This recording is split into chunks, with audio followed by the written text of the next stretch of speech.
Hello students, we are dealing with the first chapter from your microeconomics, that is introduction chapter, and in today's video lesson I will tell you about the opportunity cost, and then I will start with a new topic, that is production possibility frontier. And this opportunity cost which I am going to tell you at the first, that concept will be required under the production possibility frontier. Okay. So, let us start with opportunity cost. What is this opportunity cost? Let us take an example. There is a current activity you are doing, means you are in a work, suppose, from where you are getting 70,000 rupees. Now, you got some alternative jobs, means some other job offers. One is from company B and another one is from company C, and B is offering you 65,000 and whereas C is offering you 62,000. Okay. Now, if I asked you which one you will choose among all these A, B and C companies, which one you will choose? You are working at A, so you will means after seeing all the job income, actually the income or remuneration from all these companies, definitely a person, a rational individual will choose which one, the highest salaried one. So, you will, if you are working at A, so you will be sustained at A. Why? Because from B and C you will not get that much of amount. Okay. If there is a question of changing the job, then definitely after A you will choose which one? Company B. Why? Because B is the second best company. Why? Because it is offering you the second best amount, that is 65,000 rupees. Okay. So, the opportunity cost is 65,000 here. Why? Because if you are means keeping only company A's job, so you are losing the benefits which you are means going to get from the company B, that is the second best company according to this example. Okay. So, how we can say or define this opportunity cost? It is simply the value of the benefit that is sacrificed by choosing an alternative. Means here you have chosen this 70,000 rupees and you have sacrificed this 65,000 rupees for that. So, this 65,000 rupees become your opportunity cost, or you can define it in this way as well, that is opportunity cost is the cost of the next best alternative foregone, means which you are sacrificing, the next best alternative which you are sacrificing. So, opportunity cost of any commodity is the amount of other goods which have to be sacrificed to produce the given goods. Means if you want to, if there is two commodity and the resources is given to you, you can use the resources in the X commodity, any of the commodity. So, if you want to produce more of one commodity, you have to sacrifice some commodity of another, the second one. Clear? So, that is what the opportunity cost is. Now, this opportunity cost of a resource is the value of the next best use to which that resource could be put. Means here the suppose there is two commodity X and Y. So, if you want to, resources is given to you, suppose, okay, through which you can produce this X and Y. So, if you employ more resources on Y, okay, producing Y, then you have to sacrifice the production of X. So, that sacrificing means whatever amount you are sacrificing to produce this Y, that is the opportunity cost. Okay. It may be the other way around, that is you are using the more resources in X, production X, then you have to sacrifice commodity Y.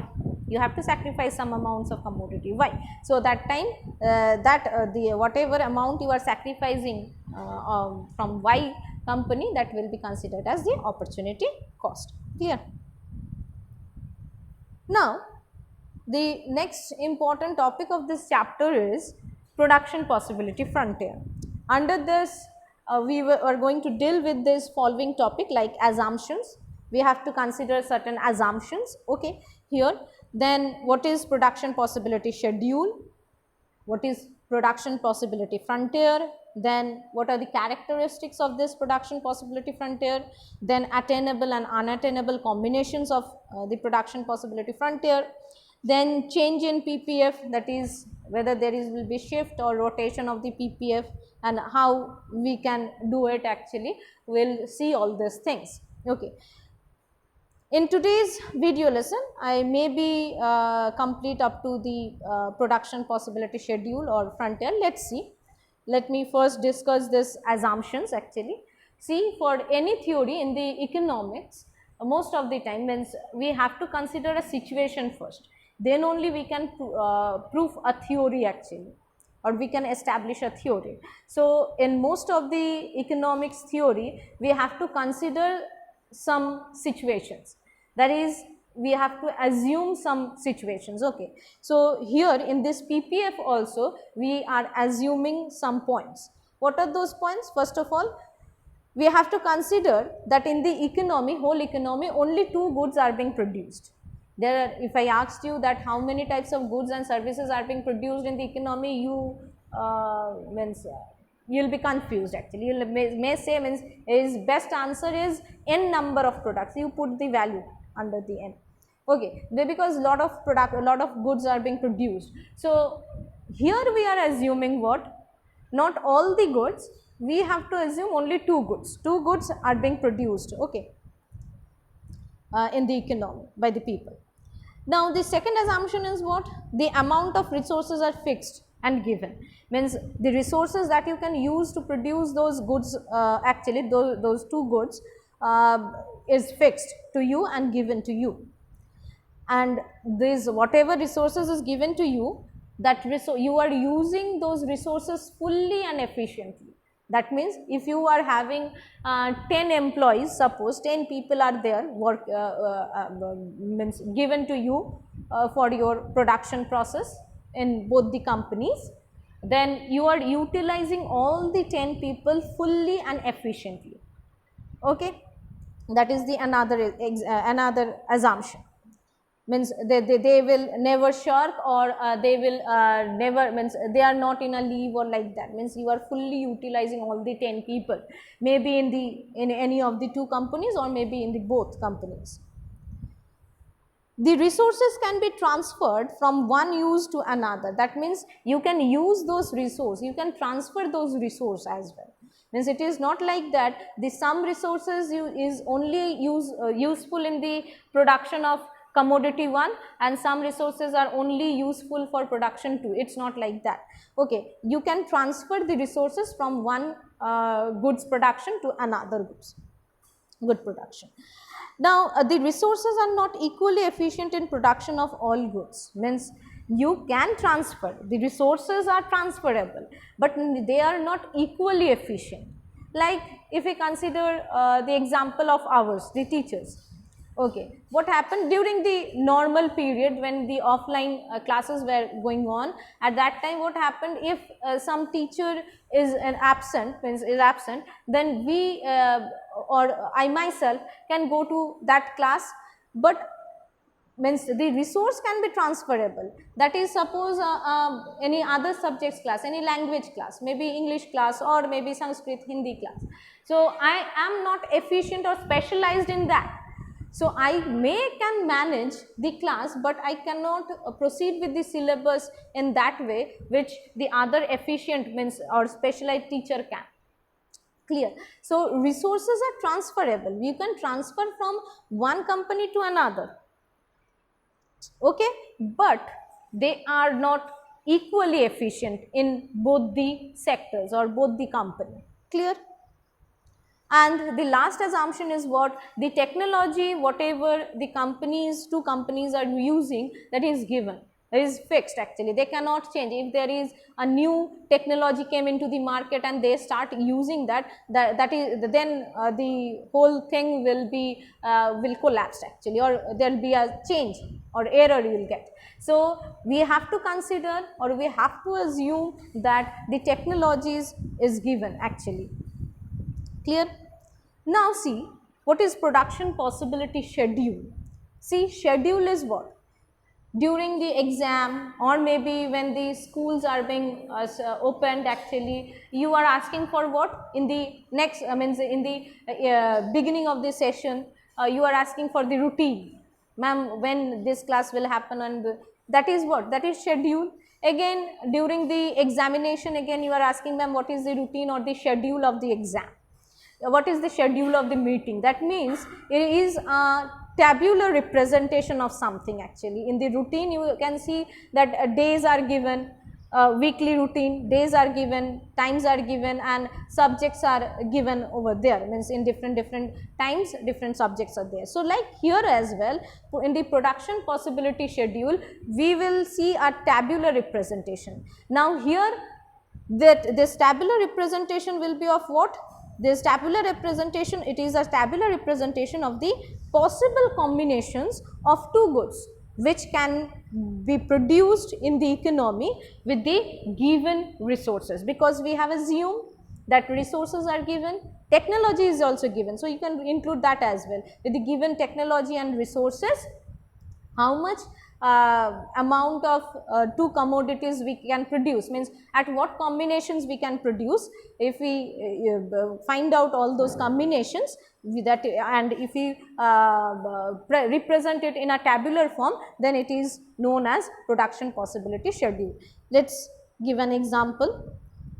See, this is the tabular representation of the production possibility frontier, that is, you can also call it as production possibility schedule. See, all the possibilities are given, and suppose there are two companies over here. Gun means two goods are being produced, gun and butter. Okay. Now, at the initial stage, okay, at the possibility A, suppose you are using all your resources in the gun company. So, production of gun is very high, that is 21, whereas in the butter you are not using any resource. So, its see, its production is only 0. Now, you felt that I should produce some unit of butter. So, you have sent or transferred some resource from gun industry to butter industry. That is why the production of the gun industry falls, and see, the production of the butter industry increased from 0 to 1. In this way, if you want to produce more and more butter, you have to send or transfer the resources from guns to butter, and in that procedure you can see that production of guns are becoming decreasing, and the production of butter is increasing. That means that opportunity cost, concept of opportunity cost, if you want to produce one commodity more with the given resource, then you have to sacrifice the other commodity. Clear? So, this is what the production possibility schedule, and let us see what is production possibility frontier. It is simply the graphical representation of this production possibility schedule. Okay. See, this is the, that same schedule is given here. Now, how we can represent? We can use, or we can take this x axis. This is the x axis, and this is the y axis or horizontal axis, and the vertical axis. On the horizontal axis we are measuring the production of butter, and on the vertical axis we are considering the production of gun. So, here I have written G, and here I am writing B only. Okay, in short. See, if you put this, all this combination in this graph, what you will get at the initial level? This is your y and x, because you have considered a gun on the y axis. So, y and x. So, first point you are getting what? 0, 21. So, this is your 0, 21, this point A. Here, see, y is 21 and x is 0. Next point is what? 1, 20. This is point B, possibility B. Here, see, x means butter is 1, but your gun is 20. Okay. In this way, similarly, if you consider C, this is the point C, where your commodity X means gun is butter is 2 and gun is 18. In this way, if you plot this point, one second, let me do it. First of all, you put this A, B, C, D, E like this, and then if you join this, you will get this PPF. Means, let me show you. See, it will be not that good because I am drawing through the fingers. In this way, if you put, okay, and then you join this, you will get the PPF. So simply in this way we got the PPF here. This is this is our PPF, production possibility frontier. Okay, so how we can define this production possibility frontier? Now it is nothing but the graphical representation of all the possible combinations of two goods which the economy can produce with the given resources and the technology. That means only the difference is here you have to write the graphical representation when you are stating this production possibility frontier, and when you are stating this production possibility schedule, you have to write this tabular representation only. That is the only difference. Clear? But the other things means from this part only, the everything is same actually. Okay, so you have to remember only one form means definition, and only you have to change this part, only this. Here if it is production possibility schedule, then tabular representation. If it is production possibility frontier, then it is a graphical representation. Clear? In this way you can memorize this, okay, or remember this. Clear? So let it be up to here. In the next class we will discuss the next topic from this production possibility frontier. For the time being, go through all this portions. Okay, thank you class.